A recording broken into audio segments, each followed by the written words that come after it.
Hey there everybody, it's Nathan Cool with nathancoolphoto.com, and in this tutorial I want to show you how you can correct extension distortion when you have no other alternative but to shoot very close to a house, to a property, to some other type of building. Sometimes you just can't get back far enough. Now if you might recall from my exteriors book, one of the things I talk about is getting an effective focal length and then moving far enough back to get that and then cropping it down if you do have enough space that is open between you and the property that you're shooting. Sometimes you'll have cars, trucks, or some other obstacles possibly in the way, and you just can't do that. And how do you get around that? Sometimes you have to shoot very close to be able to get that. Well, it's something that we all will encounter at one point or another, and you might be tempted using Lightroom to just start tweaking a few things with some of the verticals, but you'll still get some of that funhouse effect. So I'm going to show you how you can fix that. I came across this just recently, and I want to share with you how I fix it and how you might be able to do this in your photography as well. Want to take a look and see how this is done? Let's get started.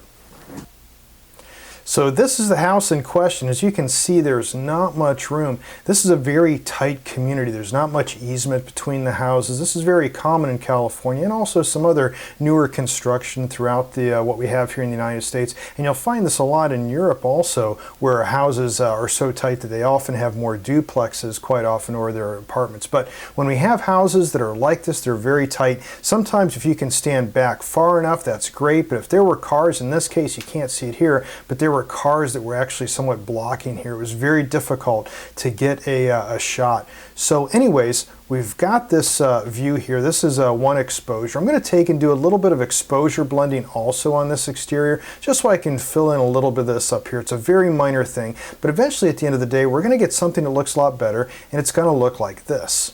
So this is a much better shot when we take a look at this. It doesn't have as much extension distortion to it. We go back to the original, and this is where we have this funhouse effect. Now you might think that, okay, that just looks a little rotated, but it's not. And this is where extension distortion comes in from these converging lines. Take a close look at this. You can see when we zoom in here, that wall is vertical. So we are level. If we move over to the other side of the picture, we can see in the far distant houses that wall also is vertical. That tells us that we are level, and of course that was one of the things I made sure before taking the picture that I was level. But we have converging lines because of this extension distortion. So the first thing you'll think of is, oh, I'll just go ahead and change my verticals. So you do that and you'll get even more of a funhouse effect. The house does not look like that. It is not that greatly distorted. This is not a pagoda. So let's go ahead and back out of doing that. The only thing I've done here on these two pictures, these two frames, is just the standard lens correction and the stuff that would normally fall into the pre-processing, but nothing else as far as the verticals. So let's just take that and also then an exposure to just fill in a little bit of the shadows here. This is handheld, so we're going to fix that also. But let's bring those both into Photoshop. So just like we do anything else, we'll go and bring those as layers into Photoshop, edit in, open as layers in Photoshop. Now this is an extra step that you don't have to do to be able to put this lighter exposure in for the shadows, and I probably should tone that white balance down a little bit before we get there, but I'm going to do that. There's also a little bonus here. If you notice that the neighbor has their trash can in the driveway, something that I am not allowed to move. So what I'm going to do first is just align these so I can select all those layers. I've got an action you've seen me use before to do that, but I'll just go edit and then auto align layers. Do it in auto with both of those layers selected. Photoshop does a really good job, and that's fine. Just real quick here, layer mask hide, use a brush, and we'll use about 30% opacity, and we'll just start filling in some of these shadows up here. Just wanted to get that because this was a real nice feature of the house, having that balcony there. So that's just a nice fill in there of some of those shadows. I could probably do some on the front porch. I'm not too worried about it, but the biggest thing is this impact here where shadows are coming in. The impact point is what faces you first. So without that, now here, just a little bit better. I can make sure that none of that is filling into the sky, which I can see that it is, by just then taking a polygon and erasing where I want to out of that. So that's fine. Okay, so that's a small minor step to be able to get through this. But what we really want to do now is correct that distortion. So I'm going to grab both of these layers and just duplicate it by doing a Control J. I'm going to now merge those layers together. right click on there, and then just go merge layers. So now I've got this single image that I'm really happy with the exposure, and we just have to do some geometric correction. So first things first, we do want to correct verticals on this. So to do that, we'll go to the filter, and then we'll select Camera Raw Filter, and this brings up what looks a lot like Lightroom, okay? Just a lot harder to work with, doesn't have the same workflow. Up here on the top, you'll see this little thing, the transform tool. When you click on that, then you'll have all those adjustments you're used to seeing in Lightroom. So we'll go ahead and adjust those verticals a little bit. So we'll adjust it up like that, and that looks probably about right for what we need. So that looks like about -6 seems to do it. Maybe we'll go just a tad more, maybe -7, and that seems like it did an all right job, and that's fine. Now once again, this is still geometrically distorted, but we're going to correct the rest of that right now. So let's only select this layer. You can see that already we have this checkerboard around here because of all the editing we've been doing, but that's fine. We're going to correct that soon enough. What I want to do now is to then change the distortion so that this isn't so high on the left, the pagoda funhouse look. So to do that, we'll go up to the Edit menu, and we want to go to the Transformation. So go to Transform, and then we're going to go to Distort. Now with this, I can take just this corner where it's closest to me, so that's the greatest amount of extension distortion, and I can then bring that down.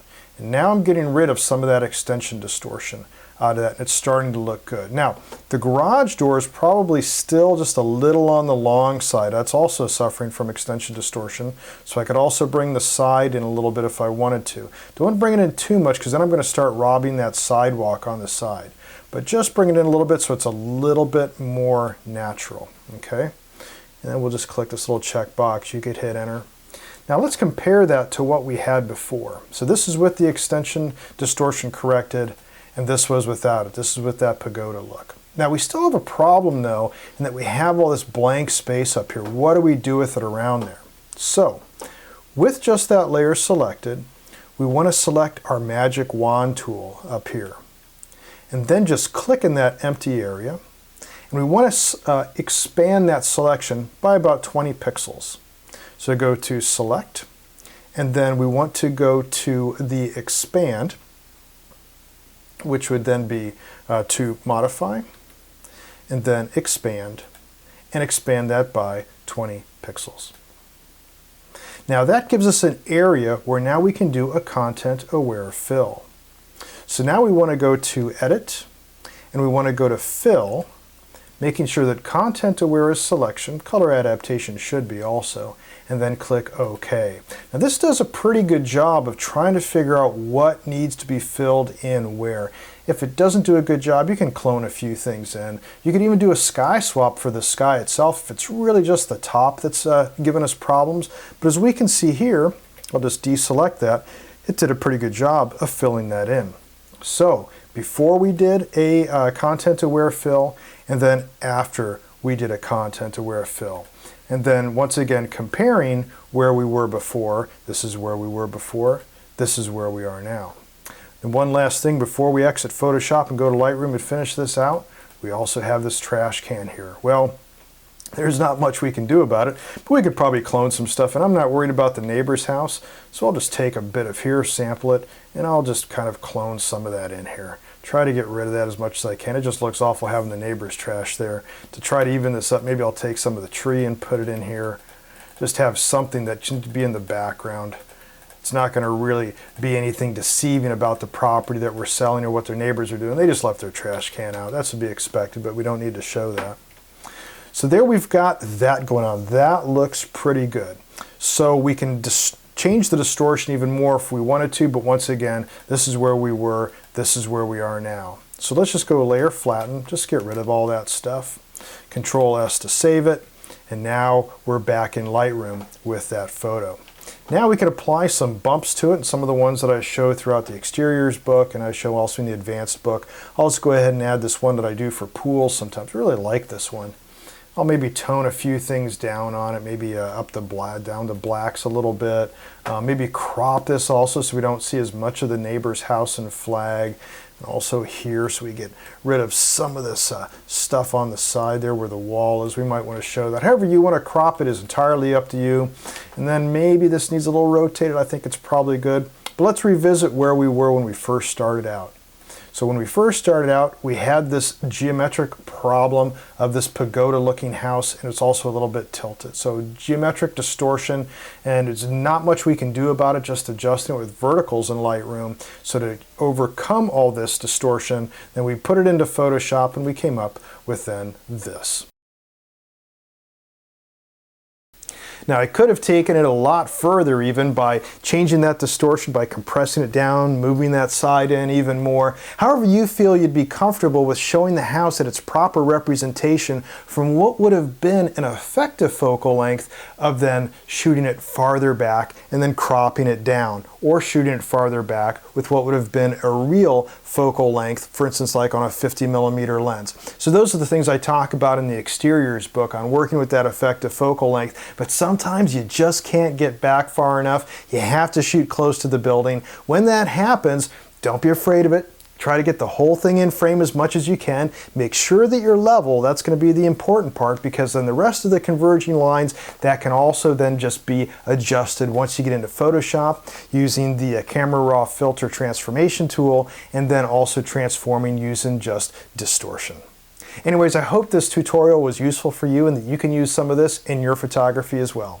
If you did like this tutorial, you can subscribe to my YouTube channel. It won't cost anything, and as soon as one of these videos is posted, you'll be the first to know. Thanks a lot for watching. Until next time, take care, be safe, and get out there and shoot something.